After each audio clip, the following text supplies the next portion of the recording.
Alright, today I'm going to take a quick look at this Fleur de Lis themed bike I've been building for the last couple of months here, and it's at this point it's pretty much finished. All that's left to do is disassemble it, give the frame a final sandblasting, get it powder coated, polish the stainless steel accents, and reassemble it. Right now the frame's just in primer so it doesn't rust. And this was a pretty neat project. On this bike, what I've done is, for the most part, I've used all Suntour components, which, although they're vintage, I feel they were the best. They don't make them anymore. And in the back here, I've used a Suntour VX GT rear derailleur with a long cage to accommodate the freewheel spacings I use. On the front, I use a Suntour Super B Pro front derailleur, which is a really nice unit. The crank set is a Suntour Super B Pro crank set. It's a 53 39 tooth doubles arrangement with 175 millimeter crank arms, and I use clipless pedals with that. For brakes in the rear and the front, I use some Suntour Super B Pro brake calipers. I have a Suntour quick release seat post binder. In the front, again, it's the Super B Pro calipers. For the handlebars, I used SR World Round and Hour bars with Suntour Super B brake levers and Modolo rubber brake hoods. There's a Nitto quill stem, which is a nice piece in and of itself. The headset I used is a Suntour Super B Pro headset. The shift levers I use on this bike are what they call Suntour power shifters, and this is a friction shifting setup I have on this bike. And what these do is, when you're working against the spring on the derailleur, either the front or rear, they ratchet. Now, normally a shift lever uses friction in both directions to maintain its position, but these use a ratchet in one direction, which makes it nice and easy to shift against the spring. When you shift up in the other direction, they work as a normal friction shifter. So these are a really cool piece, and some real nice engineering there. In the bottom bracket, I have a Suntour Super B bottom bracket set. It's a ball bearing type instead of the seal cartridge, but it's a really nice piece, and you know, I'm just happy to use that.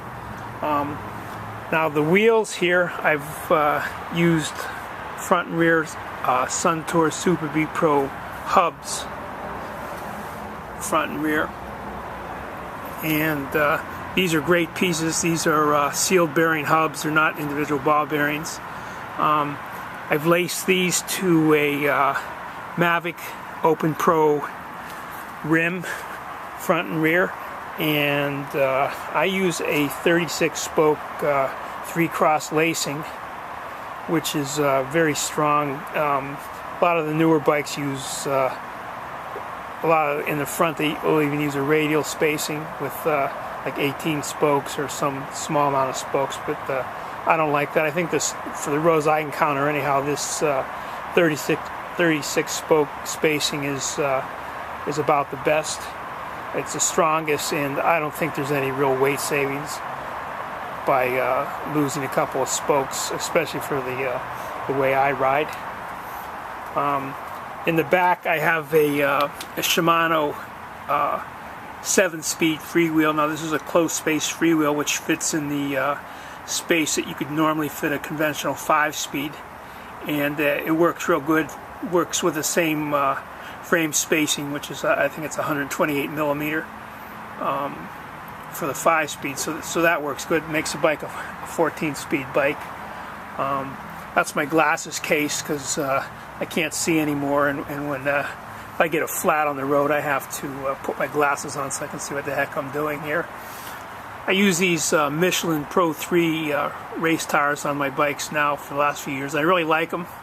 They seem to make a difference. I was surprised how noticeably different they were to ride with. On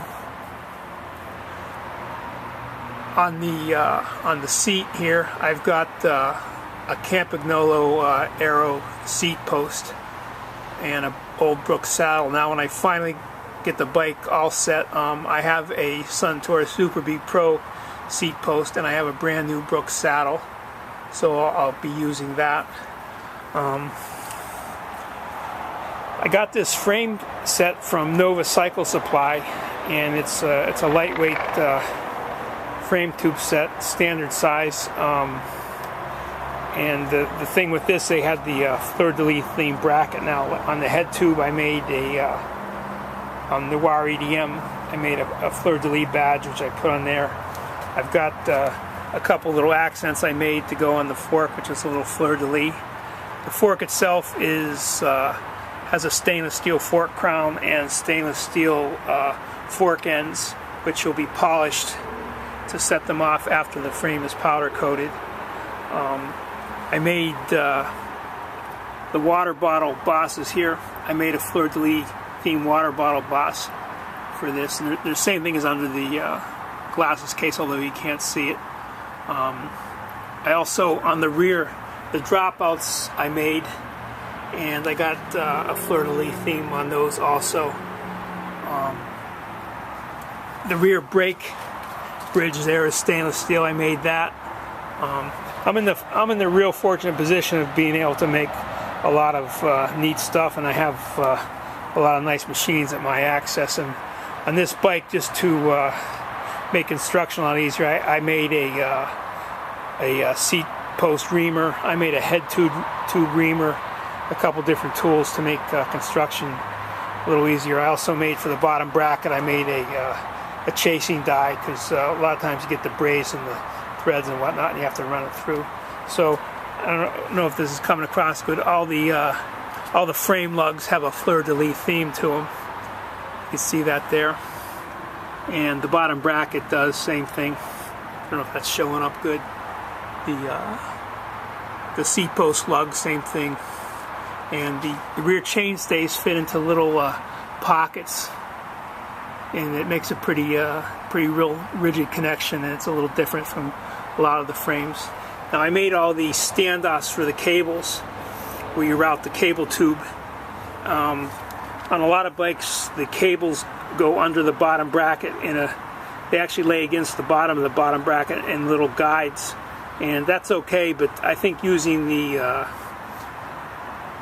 standoffs with the cable guides there makes a lot better working setup, keeps the cables a little cleaner, and I think it lasts longer because you're not just wearing against the bottom bracket frame. So the other thing I did on this bike too, the front fork, the rake is already built into the fork crown, so you don't have to bend the fork tube, so it makes construction of the bike a little easier. Now I built this frame size, it would be what they would call in the old days a 23-inch frame, and I'm 5'8" with about a 30-inch inseam, so the 23-inch frame just always fit me perfectly, so that's what I went with. So I was real happy with that. The other thing I did on this bike here, I don't know if you can see there, I routed the rear brake cable. It routes through the top frame rail and back out. And on a lot of bikes, there's cable guides that you use, or you mount some standoffs and run your cable along there. That holds sweat, believe it or not, and it causes rust. So this is a pretty clean way to do this. It shows up on some higher end bikes, so I made some guide pieces and brazed that all in there, so that really came out good. I was real happy with that. And all in all, this was a fun project to do, and the only thing left now is a final sandblasting and get it to the powder coater. So not too much more to do. So thanks for taking the time to look at my video.